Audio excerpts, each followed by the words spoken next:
So have you ever been playing your Game Boy and wondered to yourself, why didn't they make a version of this that I could attach to my keychain and take with me wherever I go? Me neither, but that didn't stop the internet from creating just that, a Game Boy that's even smaller than the Gameboy Advance SP that is specifically advertised to be attached to your keychain and ready to go at a moment's notice. And I was reminded of this the other day when something showed up in the mail. It was a Kickstarter project that I had funded. And first I had to get over the shock that well, it actually showed up because you know how Kickstarter is at times. And then I had to get over the shock of just how small this system is and really the community that's kind of blown up around it. We're gonna take a look today at the FunKey S. Guys, if you enjoyed these videos, make sure that like button helps out a ton. And if you're new here to the Spawn Wave channel, make sure you subscribe down below. So first, let's go ahead and unbox this guy. You can see it says FunKey S. I don't know if that's FunKey S, FunKey S. I guess we'll just say FunKey S, sure. You can obviously see original purple. You knew I was gonna go with this. Apparently they have an atomic purple as well, and I don't know, original purple or I feel like atomic purple probably would have been the one I should have gone with, but I just went with the classic tried and true here. The box is pretty straightforward. You have a kind of an outline of the system here. Just let you know what you're about to see when you open up the box. Get this out of the way here and this.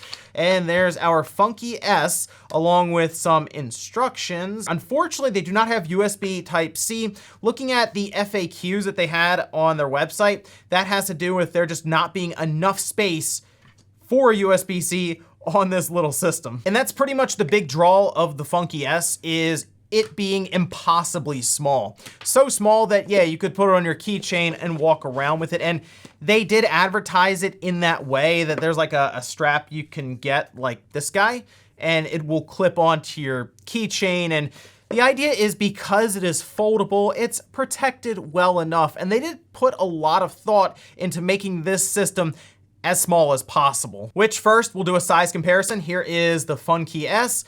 And there's the Gameboy Advance SP.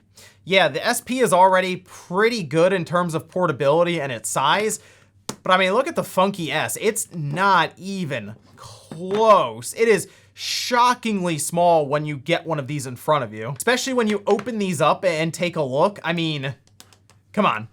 That is pretty impressive overall when you put them side by side. Let's take a quick look around the system here. We have A, B, X, and Y very close together, by the way. You can see just using your thumb, you can pretty much cover all of the buttons here, no problem. We do have start and then a function button. The function button mostly acts as a way to pretty much do hotkeys if you want to play around with the brightness, for example, or you want to play around with the volume without having to go into a separate menu.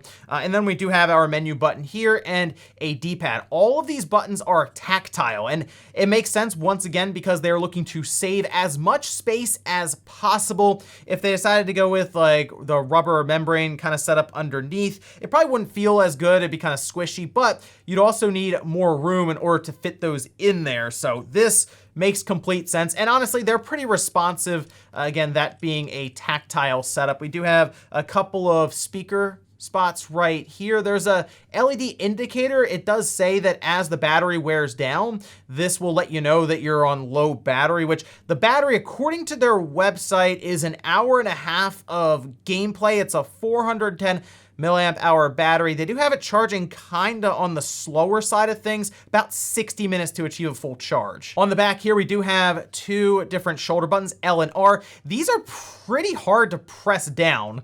Like, it does take a bit of work, and considering we don't have a lot of area to hold on to, that it is unfortunate that those shoulder buttons are probably the weakest part of the controls overall with this system. We do also have our micro USB in there, that for charging and for moving games, ROMs, files, whatever you want to do over to this device. Now, in order to update it, it was pretty easy doing that because you plug this in, your computer will see it as kind of a mass storage USB device, and you just drag and drop the firmware files that they continue to update on their website. You open it up and it updates pretty quickly. And that's pretty much it looking around it when it comes to the buttons and the inputs. Unfortunately, they don't have a headphone jack on here, and I assume it's the same reason as why they don't have a USB Type-C port.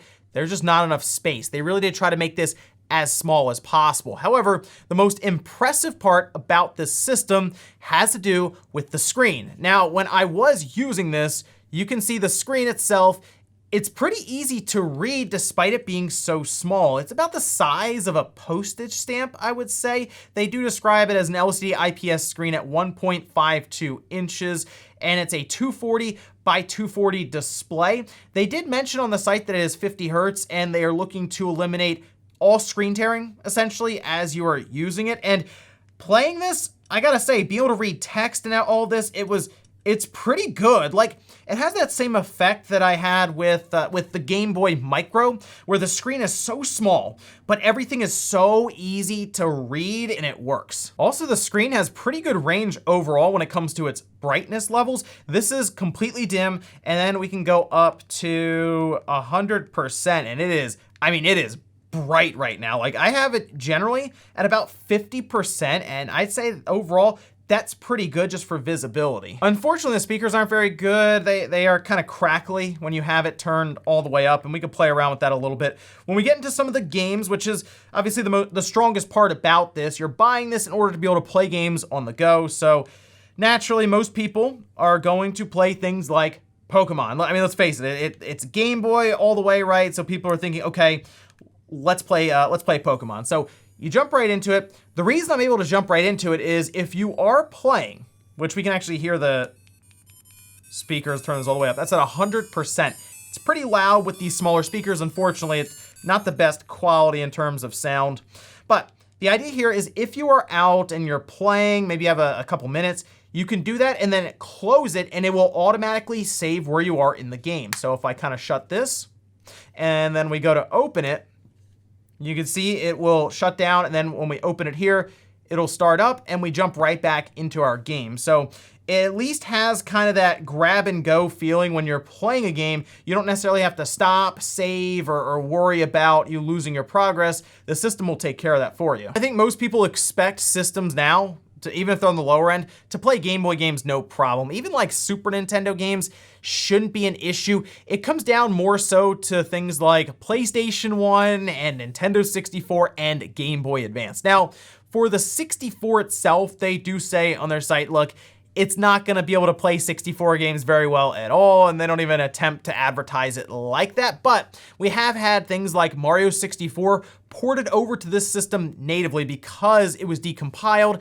I know that The Legend of Zelda Ocarina of Time is having that same process done to it now and is almost done, so I wouldn't be shocked if that was ported to this system as well. One system I would play quite a bit on this is the Game Boy Advance, and we can see because the screen itself is a square aspect ratio rather than widescreen technically, they just sort of bar off the top and the bottom, and it does blend in pretty well with sort of the black bezel that it has around here when those are cut off. The game itself seems to run pretty well. This is The Legend of Zelda Minish Cap. I also played Pokemon Fire Red on here to check it out, and that ran fine also. Game Boy Advance can be a little hit and miss when it comes to emulators and all of this, and kind of turning up the volume. The sound is pretty good as well. The only thing is, of course, being able to hit R and L, it is a bit of work to press that down just because of the tension on R and L, and really not having a lot of places to hold on to. You do kind of have this awkward kind of grip to then try to make that work. Also, just a quick run through of a lot of the systems that are supported on here pretty much out of the box. Some you have to get BIOS files for, but otherwise we have like Game Gear, Master System, Genesis, TurboGrafx, Lynx, Neo Geo Pocket. They have the WonderSwan Color, PlayStation, Game Boy Color, Game Boy Advance, the NES, the SNES, Game Gear, all that. So they do have quite a bit going on here. Let's go in to PlayStation, because I'm sure there are a few of you who are wondering if this will work well enough. I have Crash Bandicoot loaded up here, and obviously you're gonna have some issues in certain games because you don't have all of the buttons that are required, specifically the back shoulder buttons, L2 and R2, but that's right, it does actually play Crash Bandicoot. The issue I think we run into is just there's not a lot of screen real estate, so it's gonna be pretty easy to miss certain things, whether it's jumps or pits in front of you or enemies even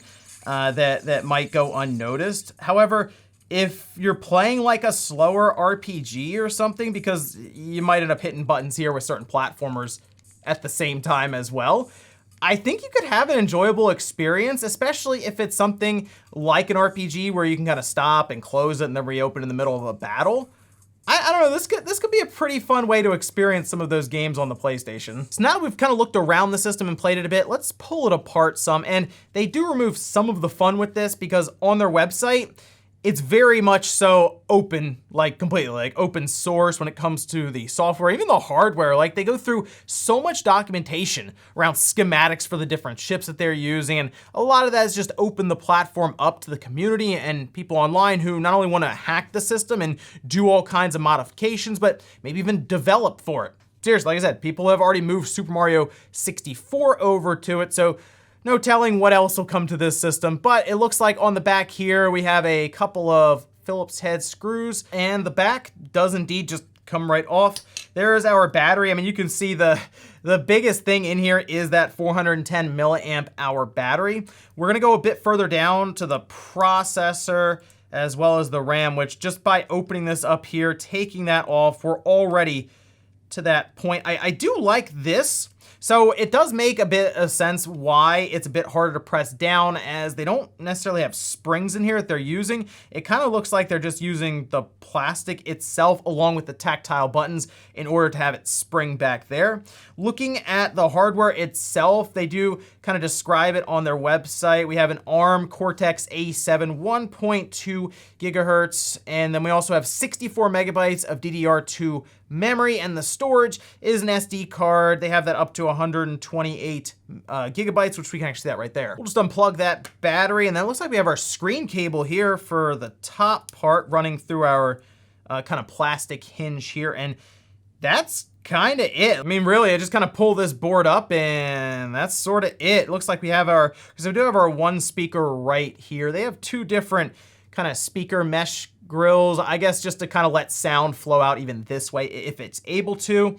Otherwise though, we can see the very small tactile buttons right here. And then we just have just some plastic inserts when it comes to the buttons themselves. Even like the menu and the start and the function buttons is just all one piece. Something I do like about the way that they put this together are the hinges. But there's two different points where it hinges on the left and the right here, and it's broken up so the ribbon cable can go through it.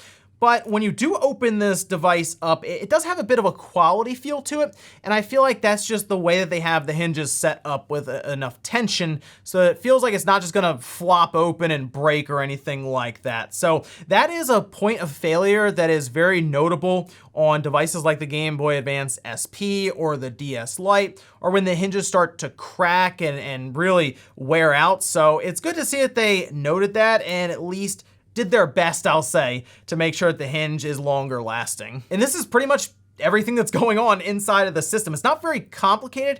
That's because it doesn't really need to be complicated. I mean, it has an ARM Cortex A7 and 64 megabytes of DDR2 memory. It's not exactly creating a ton of heat. In fact, they basically just have the battery attached to the top of the chip there. So again, not a lot of heat's gonna be coming out of it. I do like that that they decided to have the storage just be an SD card inside, because if there is an issue with this, technically you can replace it. So at least that part is modular. And ladies and gentlemen, that's gonna do it here for the FunKey S. Of course, I was gonna try to fit some Mega Man X gameplay in here, because why not?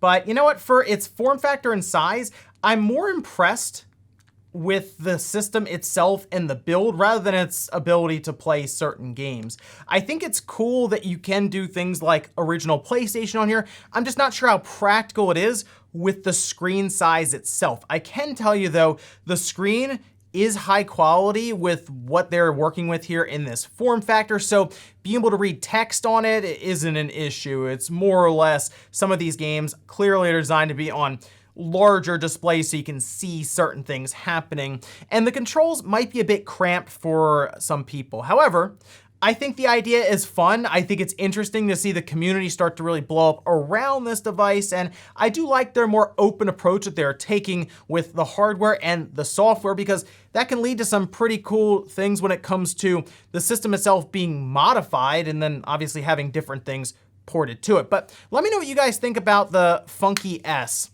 Also, let me know if you would walk around with something like this on your keychain if you maybe want to sit down and play a little Zelda Minish Cap or Mega Man, or Pokemon on the go. Thanks guys for watching, and I'll see you next time.